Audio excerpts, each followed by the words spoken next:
takeaways. I mean, the first thing that you've heard me say towards the end of the presentation is Z email. Have each Z create a Google account. I recommend that highly. It's So great when if you you say already use. have them do it, is there a specific like way for them to do it? Like there's, Well, you do that for them or do they do it themselves?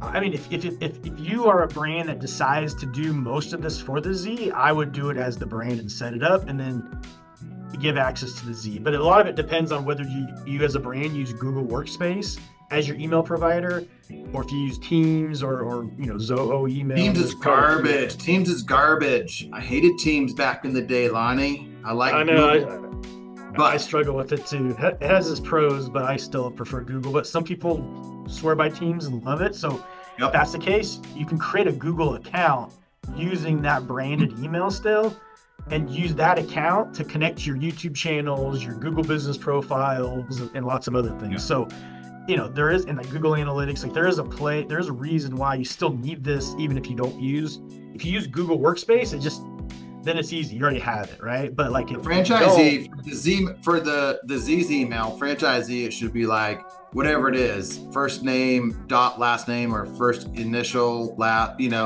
and so it just needs to be consistent across the board. So it needs to be clear in the onboarding process. It's time to set up the Z email. What triggers that? It might be an email to the franchisee from the corporate says now it's time to do it, or part of the onboarding documents.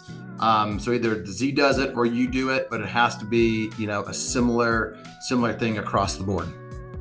It needs to be consistent, needs to follow a certain process, and then, again, if you're using Workspace already, it should be second nature. If you're not, it's probably easier you as the brand this is one of the things you set up for them and then just give it to them. And then you use that to add it to all these profiles where it's relevant, and it just keeps everything contained. And when it's contained, then guess what? The floor falls out. You as a brand can log into that email, take it over, and now you have access to everything. You can go undo things or take things down, whatever it may be. So that's kind of where the end all be all, the safety net comes into play. But again, a lot of people would be like, no, use my AOL. And I get that, but like an instinct is until you've learned this lesson, you're like, okay, here, I'll add your AOL. The floor falls out and you can't do anything as a brand. Mm-hmm. You're like, I can't fix this. All I can do is call the Z and yell at them, and if they don't even answer, what are you going to do? So this is one of the big safety net features when it comes to the online stuff.